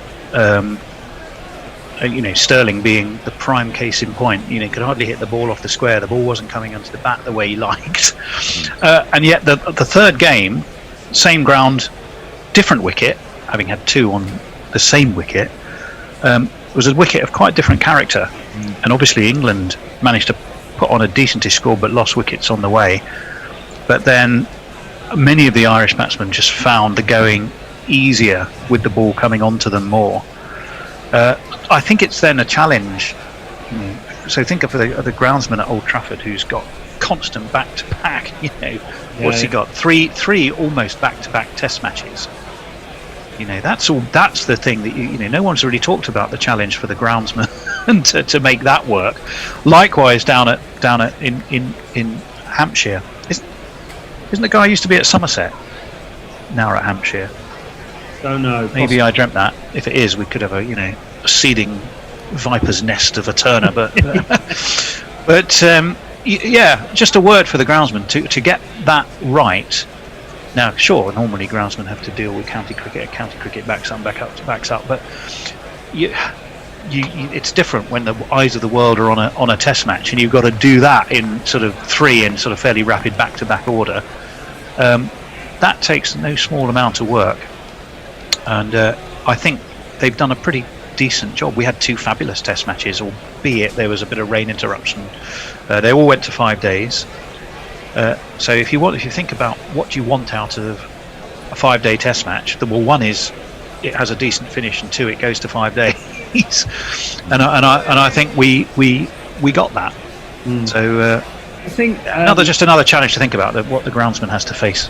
Yeah, absolutely. I think just if I'm thinking about the Pakistan top 8, let's say, versus the West Indian top 8, obviously Bravo and Hetmeyer, who are 2 of the best players that the West Indies have got, decided not to travel, which I think for understandable reasons for the COVID pandemic. But I think without them, if you look at the top 8 for the West Indies in this series and the top 8 for Pakistan, the West Indies, in terms of where their class players sit, people were talking about Holder comes into the series number 1 all-rounder in the world, batting 7 or 8. You've got Jermaine Blackwood, who's obviously a class player, did well on this series. It gave his wicket away a couple of times, but obviously historically he's done very well. Shane Dowrich obviously struggled here, but he's a class player. West Indies' strength is almost their lower middle order, whereas the Pakistanis, by the time you can pick up quick wickets, and almost by the time that your class players are coming in, you're not in a great position already. Damage is done, yeah. Pakistani class players all sit at the top of the order. Yeah, you think that, yeah. Then get to try and dictate things. So yeah, and I think it makes a massive difference. We were having that debate at lunchtime. Interestingly, we were talking county cricket, but I think Hendo, we were talking about Nottinghamshire, and we were going, what's Samit Patel doing batting at 7? Surely he's too good for that. Yeah. But the counter argument was to have a player who can change gear and bat to a different set of conditions as a game transpires is actually a pretty good thing. In England, what is it Butler's at 7, is he now, for the length? 6 or 7 generally. Yeah, so whilst I agree with you, the classic way is always have your very best players at the top of the order, and your more classically correct ones, that's true. In the modern game, having someone who is imminently adaptable and can, if necessary, switch from dogged defence to all-out attack depending on how the game is going, number 7's a pretty important position to do that, because after that you are somewhat 7 or 8. I mean, you can argue the same, David, for Jason Holder, can't you? And I think that was what you were saying. You have the likes of Jason Holder batting down at 8, but why? I think he would go, but if I need to pile runs on and it's about chasing a target and we've lost a few wickets, I'm the guy to have there. Equally, if it's about dogged defence to see us through to a draw, I can do that too. Yeah, I guess with Pakistan, lower middle order, with a bit more of an unknown quantity, isn't it? I know the guys were saying earlier that Shadab Khan, it seems to be at 6 or 7 quite high. I haven't seen the wicketkeeper Mohammed Rizvan, and what we've got from him would be interesting to see that. But yeah, West Indies lower middle order was a better quality. Though I see a message that tea is being taken, an early tea, and I'm just trying to check whether there's any more tweets. That one from Jay Grover. Oh no, Jeff Perkins says, if that's God's country, God apparently isn't that fond of cricket. Well, they're not taking a tea. They will be back soon. And Josie Oak says, if I'd have sent you a picture of the chicken confit I'd had for lunch if I'd known. Yes, you should in future, Josie Oak. Send us your pics of your lunch, or send us your pics of your tea. Will you be taking tea, Tony, during the tea break? Will you be taking tea during the tea break? No, a little early for me. Oh. I've always started. It's a bit too soon after my lunch. But what I think we're lining up for tea break, if I'm right, is some Dickwell Abroad highlights. Bear, are you able to tell us? Might need a mic to do that. We have a choice. You've got Naughty Boy Nets versus, what was MST? Making a Spectacle. That was my mob. That was your lot. So that's Atif versus you. Or we've got the Beardy Bastards versus the Fat Boys.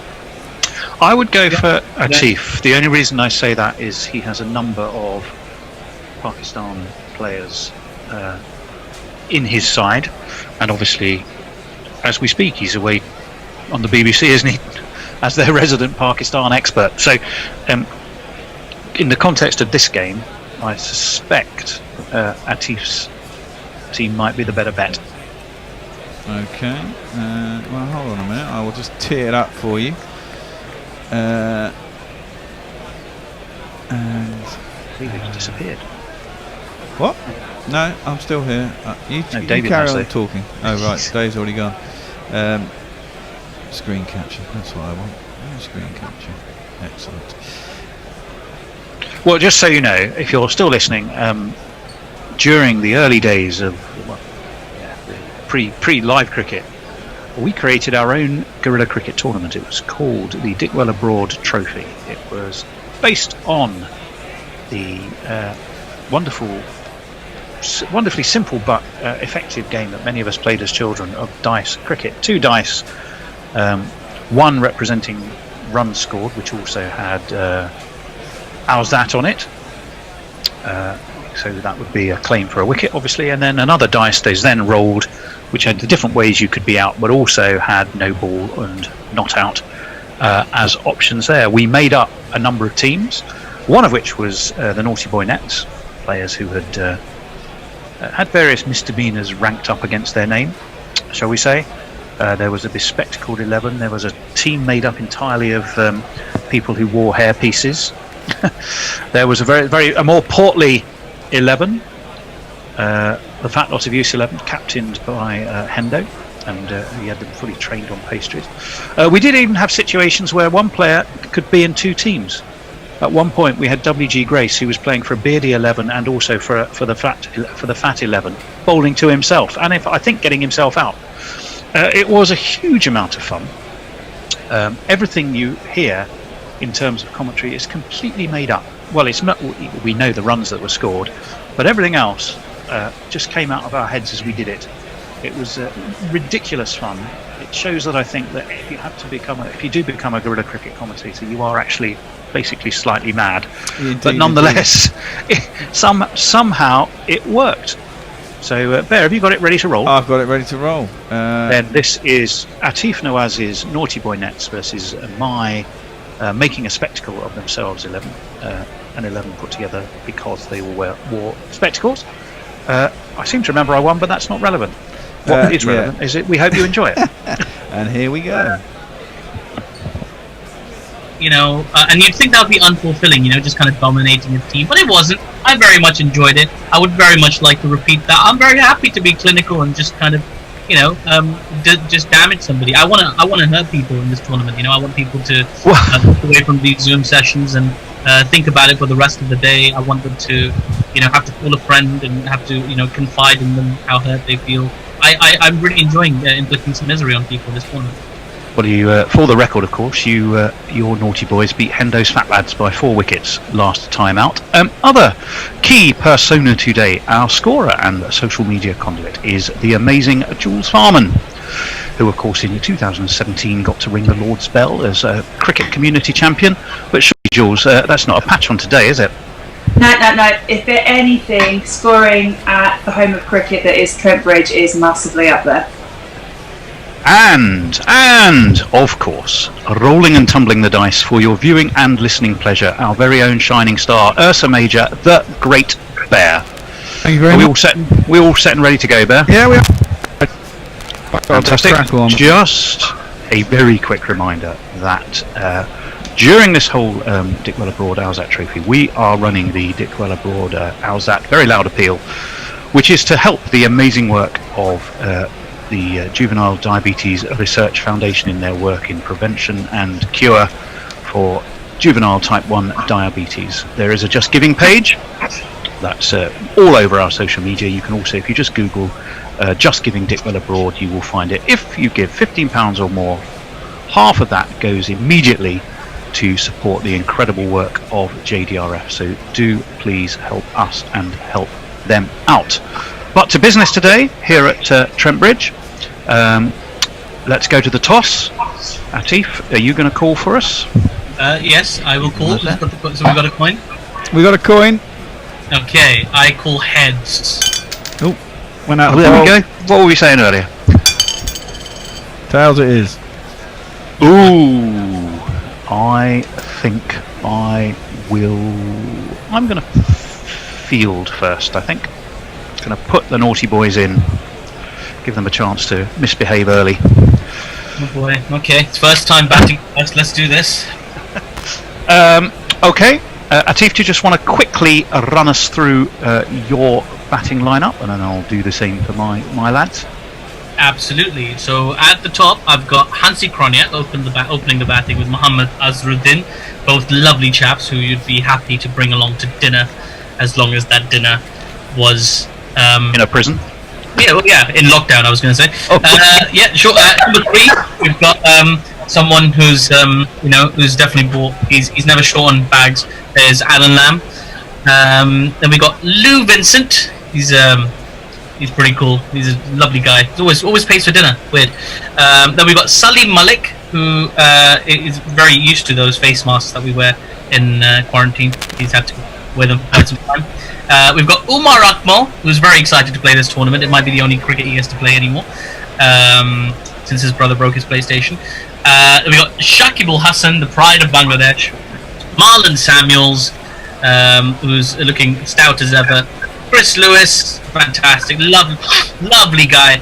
And Muhammad Asif, yeah, off cutters, leg cutters, whatever kind of grass cutters, he'll sell them all. And of course, you got Danish Canaria, Essex legend, and familiar with many wonderful institutions in the UK. Hendo's favourite cricketer, seeing as he's named after a pastry. Yeah, exactly. There we go. That's my lineup. Okay, well, the bespectacled lads who are going to be just about stumbling their way out, falling over themselves as they go from the Trent Bridge dressing room. Geoffrey Boycott, Eddie Barlow, doyen of Derbyshire as he once was. David Steele, paid of course in lamb chops for that, for everything he does. Zahir Abbas, MJK Smith, my captain and erstwhile passenger of the Bear during the World Cup, the still nervous Clive Lloyd. Dick Young, the wicketkeeper. The redoubtable star of our theme tune, Percy Fender. Alf Valentine, of course, he of the famous Calypso. One change to my team. Jack Leach, being a man from Somerset, had an unfortunate accident when he trod on a rake and smacked him in the eye, breaking his glasses, so Paul Allott is in for him. And Devon Malcolm is the sharp end of my attack. So should we get to the game? Atif, I think you're taking us through the first session. I think you are. Let's rock and roll. Right, we've got Hansi Kronia on strike. Who's he facing up to first up? That's a very good question. He will be facing... We might as well open with Devon. Put it right up his nose from the first over. Okay. And who's the non-striker batter? The non-strike, the one at the other end is Mohammad. It's been a while. Sorry. The other guy is Mohammad Azharuddin. That's the words. Right, let's have some jingles. It's Hannity. Is someone operating the website score card thing there? Yes. Always were a problem for you. So Hansi, tell me what would Jesus do? Selling out the game, and what did you achieve? Hansi Kronia. It's a bit harsh, but there you go. He is a naughty boy. And here's Devon. Oh, Devon, Malcolm Devon, and his neck so small that you can hardly see. And in '94 the ciphers fell one by one. 9 for 57 from Devon Malcolm. He's got a bit of Gladstone Small in there, hasn't he? Well, I think so. I think he may have got his fast But he got the bowling figures right. That's a bit weird, isn't it? Yeah. Anyway, here we go. First ball. Hansi Kronia on strike to the first ball from Devon Malcolm, and it has been... Oh my God, there's a big appeal. First ball of the match. What's happened? Why am I not surprised? What a decision. That looked really, really close to me. It just saw a little gesture from Hansi Kronia as if he was rubbing his two fingers together. I don't know what that meant, but the umpire seem to nod and then all of a sudden go not out. Well, nobody knows what happened. That's one. Ball number 2. In comes Devin Malcolm once again. He's steaming in, and this time there's another appeal. Another big appeal from these guys. What's he going to do this time? He's been given LBW. Again, we saw the gesture from Hansi, but this time the umpire felt that he couldn't let it slide. Bang in front of the stumps. He's been given Hansi Kronia second ball. Duck. He's gone.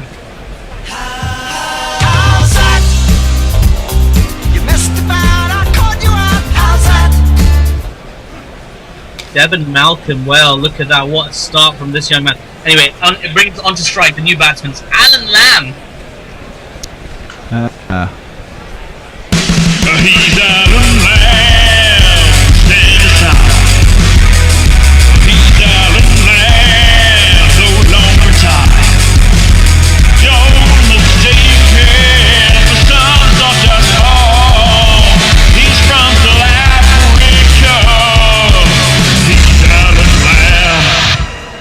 Alan Lamb, now what can he do as the naughty boy Nets are in precarious position? In comes Devin Malcolm, a third ball in a row. There's a big appeal. What is going on here? He's been given LBW. Devin Malcolm is on a hat-trick. What a start to this game. Alan Lamb, first ball, wafts at that ball. Maybe he was trying to waft a certain fragrance right from his body to ride for a quick single. My word.